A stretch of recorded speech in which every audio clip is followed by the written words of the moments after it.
Coming up on this edition of Outlook TV, it's Just a Drag with RuPaul's drag queens. John sits down with a two-spirited individual from Haida Gwai. The Lights Comedy Show at Bar XY, and much, much more. Hello and welcome to Outlook TV. I'm Rebecca Wyman. And I'm Robert Mackay, and you've tuned in to the Queer Magazine news show that brings you the stories that matter the most from coast to coast. We're going to kick it off in Vancouver with It's Just a Drag. With contestants from RuPaul's Drag Race, Naomi Smalls and Roxy Andrews. We're at the fabulous Commodore Ballroom in downtown Vancouver for one of the most fantastic nights of the year. We've got It's Just Drag, which features 30 of Vancouver's top performers, as well as 2 of RuPaul drag queen contestants. Let's go meet everybody. Oh my God, welcome to the green room. It's Just Drag. Just drag, honey, it's just drag. Cynthia Kiss. Mwah. Just trying to put on some nails. Looking good. Thank you. Fallon Vile. What are you doing? You know, dead and fabulous and everything, yeah. Adam's Apple. Wonderful. So excited. Now, I understand you're going to be the MC tonight. Yes, I'm bringing on the girls. And can you tell us a little bit about what we can expect? Well, I mean, this is another big drag extravaganza. What's kind of unique is that it's a combination of the wonderful Vancouver talent and 2 great RuPaul's Drag Race performers. I'm opening the whole show up tonight, opening up with a bang. I love you all. Mwah! And remember, it's just drag. What do you plan to be doing here tonight in Vancouver? We're going to be turning the party. We're performing 2 numbers, and we're just so excited to finally go out there and show them what we got. Fantastic. Now, are you doing a number together or individually? We're doing it individually. You can't handle too much pretty on stage at one time, so... We'll both be trying to steal each other's spotlight. Now, you were in RuPaul's Drag Race. Can you tell us a little bit about that experience? It's a crazy experience. You never know. You think you know what you're going to do when you get there, and you don't. Like, you freak out. And then it's just a great competition all around. It makes you strive to be better in what you do. It's the best experience I've ever had in my life. It's made me be able to do like what I love for a living, and I'm so excited I did it. Drag is so much fun, and we're very lucky that we get to play dress up every life for our career. Can you tell us a little bit about some of the other things that you do? Well, I just tour the country and I perform, and I work 5 nights a week in Orlando, Florida. I just basically do drag. I love what I do. Yeah. And you? I do drag and I have fun, and then I get to live my life and I party. That's pretty much all I do, and I'm so happy I get to do it. Thank you, RuPaul. Do you sing or dance or... From Russia with Love, it's a bowling fundraiser. Rainbow Refugees cracks out the pins and the biggest balls you got. Bet you could even lift them. Ooh. Tonight we're at the Old Orchard Bowling Lanes in Burnaby for the Rainbow Refugees from Russia with Love fundraiser.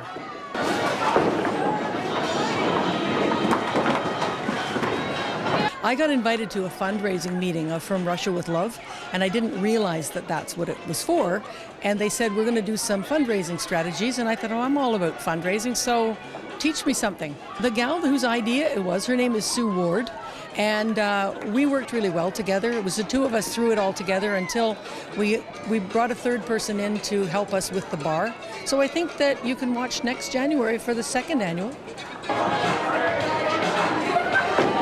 We've been working to bring 2 Russian lesbians who had to flee due to persecution, and they have been waiting for like over a year, and we're actually very excited now because they have a date for an interview.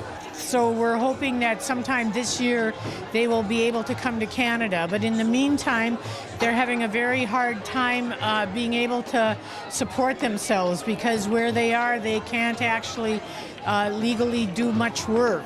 And why did you join the circle? I'm a middle-aged lesbian without kids, and I thought, who is going to support middle-aged women without children? And I thought, I will, especially gay women, you know, and well, transgendered and gay men. And so I knew Rainbow Refugee existed, and I knew that Chris was part of it. And so I told her that I wanted to join, and she said, do you want to be part of a group that's supporting 2 Russian lesbians? And I said, yes. You're actually getting cold when you're technique right now. Oh no, it's Broadway!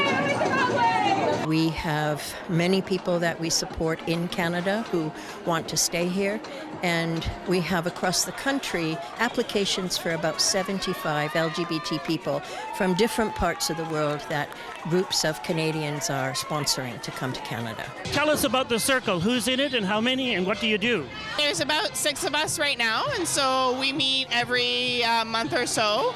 And initially, it was to fill out the application, and then it was about fundraising, getting enough money, making sure that we had everything in place for when the women do arrive. There's a lot of advocating too involved, so talking to people in our different networks about Rainbow Refugees, what the organization does, why it's so important. Also about the different laws around the world, because a lot of people aren't aware of, for example, that applications to be accepted can take and usually do upwards of 4 years. For Outlook TV, this is Gary Wolfader from the For Russia with Love fundraiser. Robert's already on a break right now, but the rest of us should probably take one. I am halfway there and on my return trip.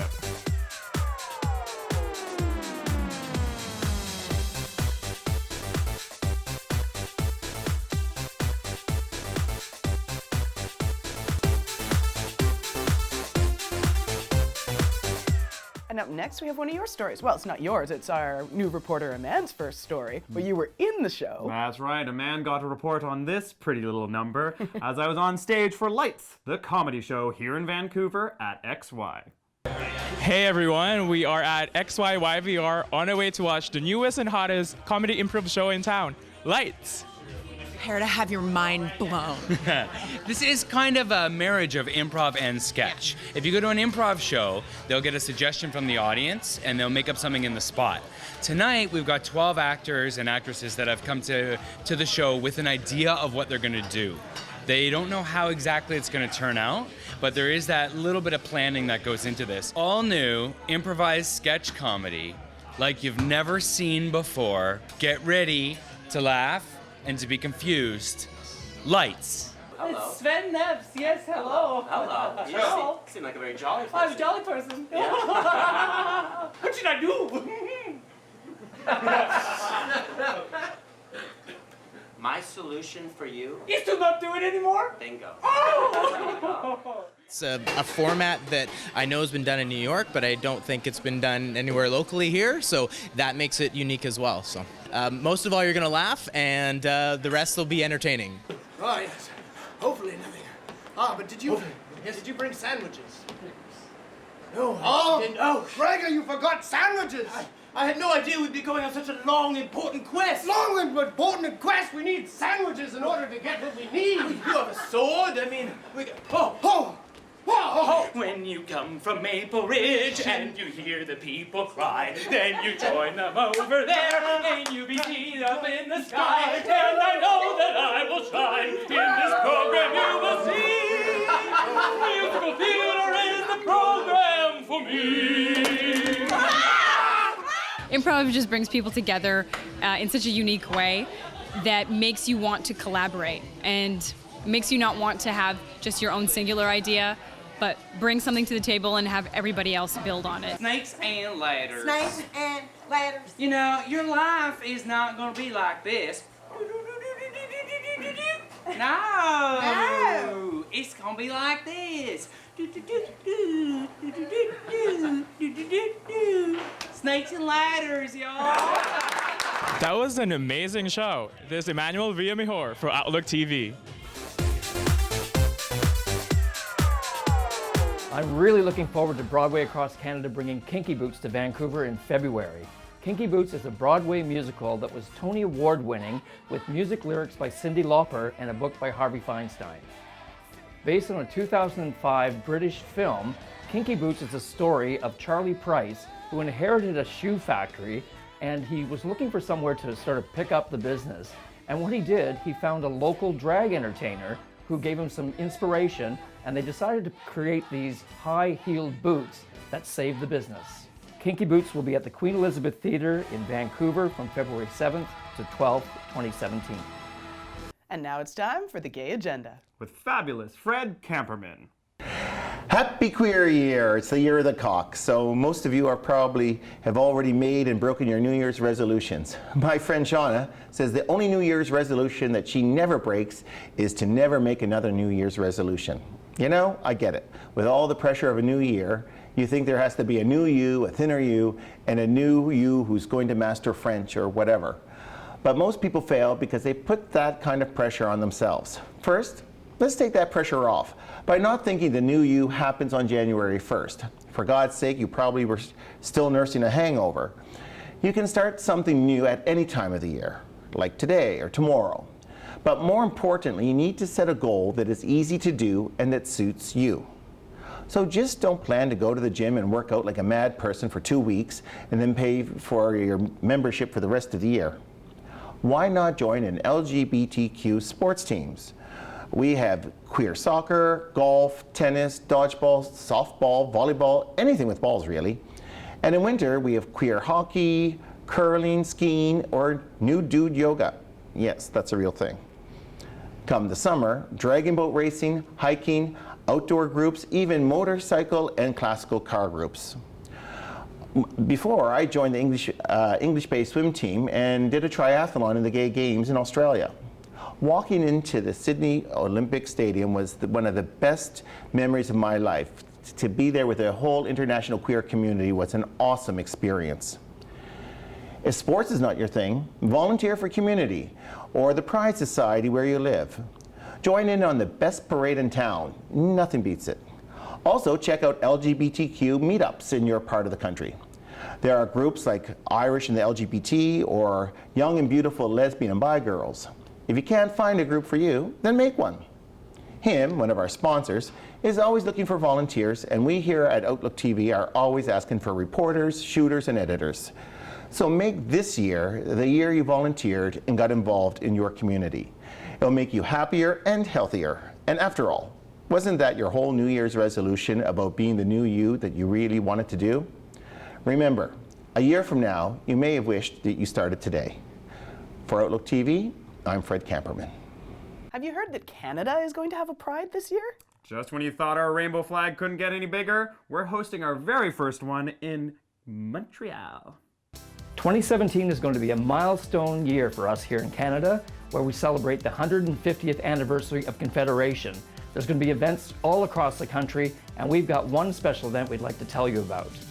The first ever Canada Pride is going to make history when we celebrate Canada Pride nationally in Montreal, as they celebrate their 375th anniversary, along with Canada's 150th and the very first Canada Pride ever. The official concept for Canada Pride was first presented and confirmed at the Fierté Canada Pride Conference in Saskatoon in 2015 to create a national festival highlighting the LGBTQ+ movement in Canada. Some of the highlights of Canada Pride will be a 3-day conference about the advancements of LGBTQ+ rights here in Canada and abroad. The celebration will also include a Canada Pride House, which will bring together over 80 Canadian LGBTQ festivals in the form of an exhibition showcasing the community to the general public.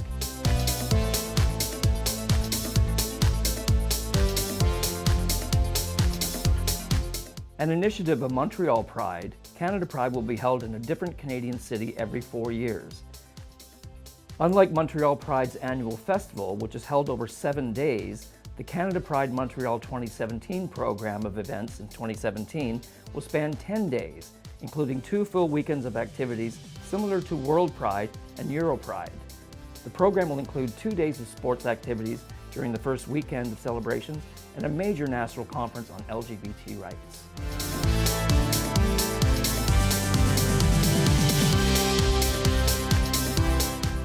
Highlights of this event will include to ensure a national visibility for the Canadian Pride movement, promote the advancement of LGBT rights during the conference, celebrate the 375th anniversary of Montreal, the 150th anniversary of Canada, and the 50th anniversary of Expo 67.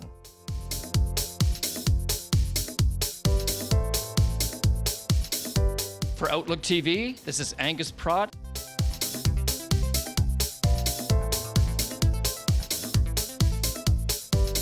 We're going to have to take another little break now.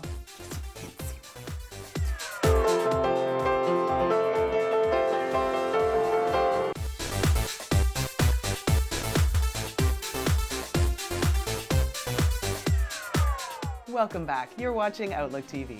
And our very own reporter John sits down with the two-spirited Haida Gwai man. Let's check it out. Hi, we're here at the Squatch Eyes Lodge in downtown Vancouver, and I'm going to interview my friend David Dixon, who's a two-spirited Haida Gwai watchman. I grew up in Masset and in Skidegate. My grandmother's from Masset, my grandfather's from Skidegate. So I have family on both sides. And so I was back and forth quite often, up on Haida Gwai. When did you learn that you were two-spirited? Probably when I was 13 or 14 in Masset. I was always playing hopscotch with the girls in elementary school. And how were you accepted? Most of the people call me Auntie D when I go home. So Auntie David. I've only known a few of us back home, and we weren't spoken upon. We were, I don't know, we weren't looked at as two-spirited. We were just normal people. We would do other things, like we would do things that the ladies would do, but not what the men would do. But it was still the same. We weren't treated any differently. You say you're a watchman up in Haida Gwai. Being a watchman is we go down into Gwaihanis and we look after the old village sites while we're there. While we're at the village sites, we will give you a guided tour and tell you about what happened in the day, what we would do, who lived there, and all the other villages. Like there's the old totem poles we'll tell you about, who was there. Like Emily Carr was in one of the villages painting them, Skidans. Hot springs, we'll take you to the hot springs, put you in the pools.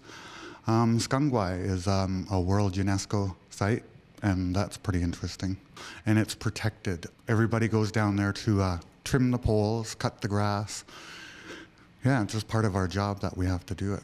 It's very beautiful. It's one of the most spiritual places, I think, because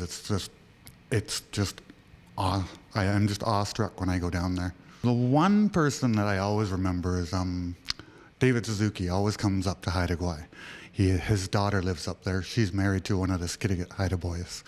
And so we see him quite often. And every time I see him, he goes, David. Hi, David. My namesake. He's pretty funny. This hat I made on Hot Spring Island. Goalie Hans was the one that showed me how to make it. And it took me about 4 weeks to make it. And it's my very first hat I've ever made. And it's a traditional cedar hat worn by Haidas. And usually they're rainproof, but mine being my first one, it's not. Our interview space was provided by Squatch Eyes Lodge in Vancouver, which includes a boutique hotel and Aboriginal Fair Trade Gallery. Aboriginal art and designs feature throughout the rooms and lodge. Come up to Haida Gwai. It's awesome up there. This is John Crossan for Outlook TV at the Squatch Eyes Lodge in downtown Vancouver. Matthew Presidente is dropping a new album. And our very own Angus was privy to this funky little beat. Wiki. We're at XY Nightclub in Vancouver, where we're going to have a private interview with Vancouver musician Matthew Presidente. Come join us. I'm a piano player and a musician. I've been playing here in Vancouver since the late 90s, which means I'm getting pretty old. But it's been really wonderful playing music here in Vancouver, and I like to say that I make queer-themed music. As a piano player, I was influenced by mostly rock and roll and even a little bit of metal, but that's evolved over the years. We've done all sorts of standing gigs at different venues on Davie Street and in the gay community. I've been involved in the Vancouver Pride Festival every year for the last 12 years, which is something I'm very proud to be a part of here in Vancouver. I think the biggest highlight for me personally is being able to make my own music the way I want to make it. I've always done it as an independent artist, which means it's a little bit more work and it takes more promotion, but I've been able to do things my way, and I really have been grateful to have a crowd that always comes out to see the shows and appreciates the tunes. And this will be my 5th album of original material over the past 15 years, so I'm really excited to be debuting it. It was really important to me to do the release for this particular album here in the West End. since Jen Mickey has kind of reopened XY and turned it into this fabulous cabaret, there's been a resurgence of entertainment, and I definitely wanted to be a part of that. Moreover, the record is written about the West End and all the sorts of crazy sins that happen in the surrounding areas, so I wanted to be right in the heart of it. We're going to do the show on February 9th, and it's going to be a full band gig, so we're putting together keyboards, bass, drums, guitars, singers, all sorts of stuff, and it's going to be a lot of fun. So the album revolving around sins and rules of kind of the gay community and dating and all that fun stuff. I'm going to do the first song from the album. It's called Such a Shame. It's about, a character who gets into a bit of trouble. He thinks he deserves it, but he doesn't want to work for it. No, he doesn't want to work for it. And whoa, how it makes me nervous when he doesn't want to work for it. No, he doesn't want to work for it. For Outlook TV, this is Angus Pratt at XY Nightclub in Vancouver. Unfortunately, that is all the time we have for this episode of Outlook TV, but we will be coming back to you from Whistler. And you can follow us on Facebook and other digital channels like Twitter, and shoot us an email if you want to volunteer with us. Because we're an awful lot of fun. We are. We laugh and smile and jostle around. Stop jostling. Thanks so much for joining us. I'm Rebecca Wyman. And I'm Robert Mackay. Stay fabulous, Canada.